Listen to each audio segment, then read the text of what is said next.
हमने भेदभाव नहीं किया कि हम बदलापुर में बिजली देंगे लेकिन हम मोगरा बादशाहपुर में नहीं देंगे, कभी नहीं कहा। हमने कहा अगर बदलापुर में मिलेगी तो मोगरा बादशाहपुर में भी हम बिजली देंगे, क्योंकि वहां की जनता भी हमारी जनता है। हमने भेद नहीं कहा किया कि राजधानी लखनऊ में बिजली आएगी, गोरखपुर में बिजली आएगी, काशी में बिजली आएगी, तो जौनपुर में नहीं आएगी। हमने कहा नहीं, जैसे गोरखपुर, लखनऊ और काशी में बिजली है वही बिजली जौनपुर में भी मिलनी चाहिए। क्या 2017 के पहले भी ऐसे होता था? तब तो चेहरा देखा जाता था, तब चेहरा देखा जाता था। तो जनपदों को बिजली, 4 जनपदों को बिजली, 71 जनपद अंधेरे में, सड़कें नहीं बनती थी। जहां से गड्ढे सड़कों पर प्रारंभ हो जाए पता लग जाता था उत्तर प्रदेश आ गया। सायकाल जहां से अंधेरा प्रारंभ होता था पता लग जाता था उत्तर प्रदेश आ गया।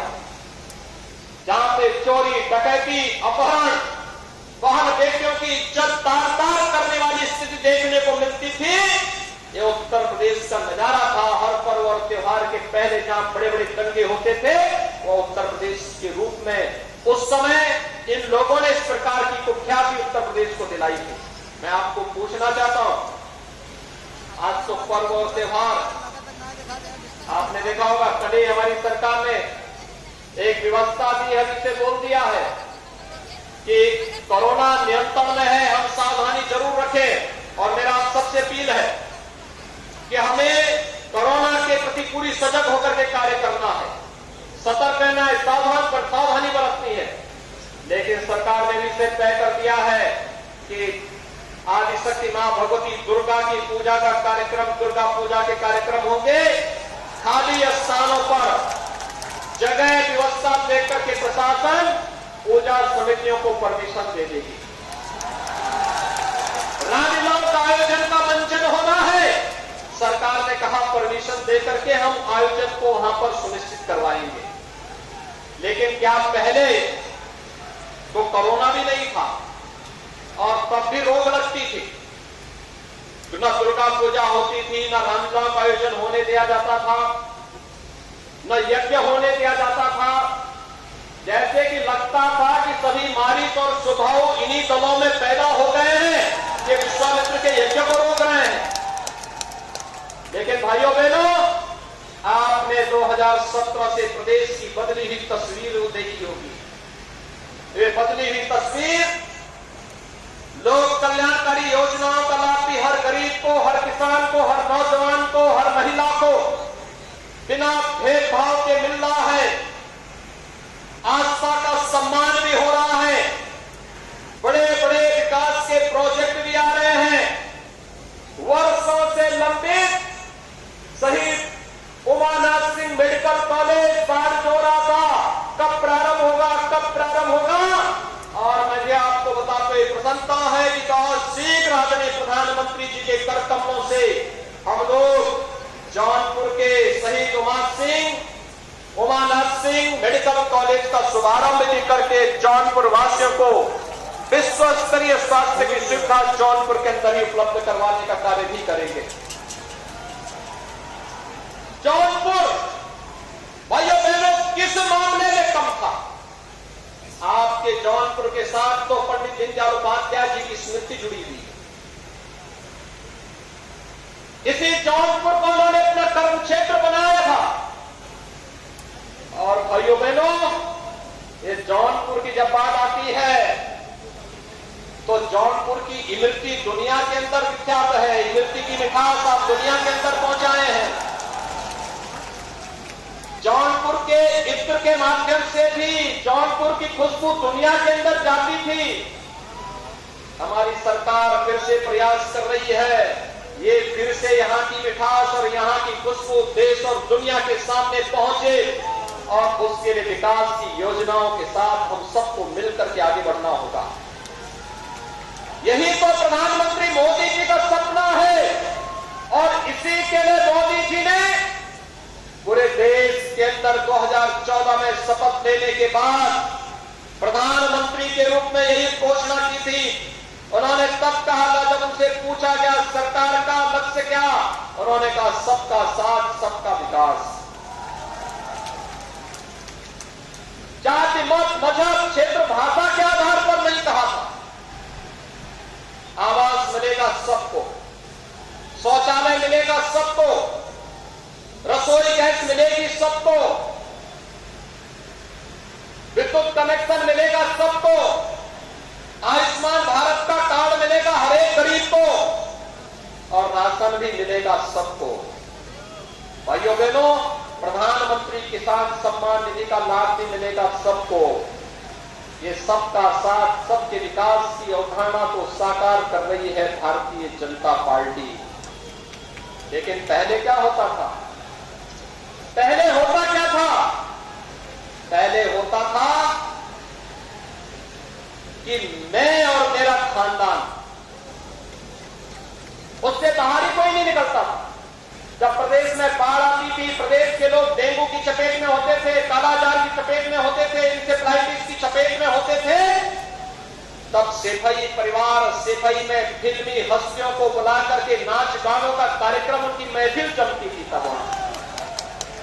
तब प्रदेश की जनता जनार्दन दिखाई नहीं देती थी। लेकिन आज कहीं कोई घटना होती है, प्रदेश सरकार जनता जनार्दन के पास पहुंचती है, हमारे सांसद, हमारे विधायक, हमारे मंत्री स्वयं वहां पहुंचते हैं, प्रधानमंत्री जी स्वयं इसकी समीक्षा करते हैं, और हमारा प्रयास होता है कि हर एक पीड़ित परिवार को समय से हम राहत उपलब्ध करवा दें। जब देश महत्वपूर्ण होता है, देश की सुरक्षा की चिंता होती है। याद करिए, कांग्रेस के लोग भी आपके पास आएंगे, बड़ी बड़ी घोषणाएं करेंगे, लेकिन याद करिए इनके समय में चीन जब देश के अंदर घुसपैठ करता था, ये लोग क्या कहते थे कि चुप हो जाओ, कुछ बोलना मत चीन के खिलाफ। लेकिन आपने मोदी जी के समय कार्यकाल में देखा है, चीन ने घुसपैठ की, भारत की सेना सामने अड़ गई, चीन को पीछे हटने के लिए मजबूर होना पड़ा। ये भारत का शौर्य पराक्रम है। पाकिस्तान ने पुलवामा में जरूरत की तो भारतीय सेना पाकिस्तान के अंदर घुस करके आतंकी कैंपों को नष्ट करने का कार्य कर दी। ये भारत का शौर्य पराक्रम है। ये पहले भी था, लेकिन नेतृत्व देश के अंदर वैसे नहीं था जैसे मोदी जी के नेतृत्व में आज भारत एक भारत श्रेष्ठ भारत बनने की ओर अग्रसर है। 1952 में धारा 370 का कलंक कांग्रेस नेतृत्व ने देश को दिया, लेकिन मोदी जी ने एक झटके में धारा 370 को समाप्त करके आतंकवाद की ताबूत पर अंतिम कील ठोकने का कार्य भी किया।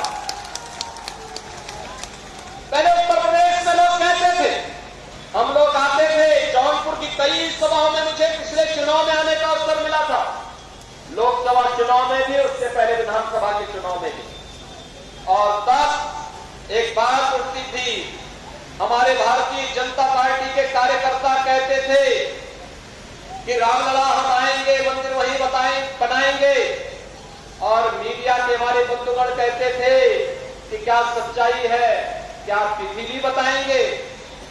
भाइयों बहनों, 500 वर्षों के इंतजार को प्रधानमंत्री मोदी जी ने समाप्त किया। 5 अगस्त 2020 को अयोध्या में भगवान श्री राम का भव्य मंदिर के निर्माण का मार्ग भी प्रशस्त हो गया है। आज अयोध्या में भव्य मंदिर निर्माण का कार्य चल रहा है। कल ही मैं अयोध्या गया था रामलला का दर्शन करने के लिए। आप जाकर के देखिए कितना भव्य मंदिर निर्माण हो रहा है। क्या अयोध्या में राम मंदिर के निर्माण का कार्य क्या सपा कर पाती? मैं पूछना चाहता हूं आपसे, क्या सपा करती, क्या बसपा करती, और क्या कांग्रेस उम्मीद करते हैं? बाकी औरों के बारे में पूछना ही क्या है। यह कार्य भारतीय जनता पार्टी ने और मोदी जी ने जो कहा सो करके दिखा दिया।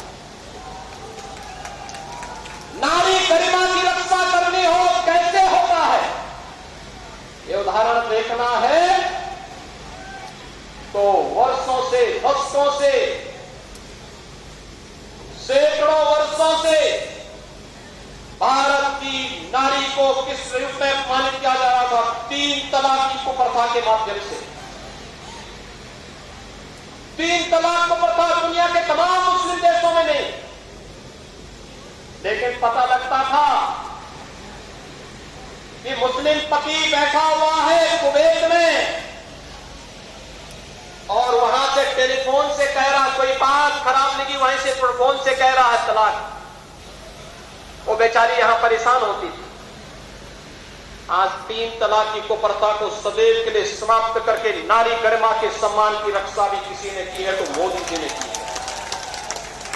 भाइयों बहनों, देश के अंदर उन सभी कुप्रथाओं को, रूढ़िगत प्रथाओं को, राष्ट्र की सुरक्षा में बाधक उन तत्वों को दरकिनार करते हुए एक भारत श्रेष्ठ भारत की परिकल्पना को साहब मोदी जी के नेतृत्व में वर्तमान में देश आगे बढ़ा रहा है। इंफ्रास्ट्रक्चर के नए नए प्रतिमान स्थापित हो रहे हैं। लोक कल्याणकारी योजनाएं आम जन के बीच तक पहुंच रही है। कोरोना जैसी महामारी में भी हर गरीब का सुध लेकर के उन्हें शासन की योजनाओं से लाभान्वित कराने की कार्रवाई हो रही है। उसी का अनुसरण करते हुए राज्य के अंदर ये कार्रवाई तेजी के साथ आगे बढ़ रही है। आज तो राज्य के अंदर पर्व और त्योहारों में कोई दंगा नहीं हो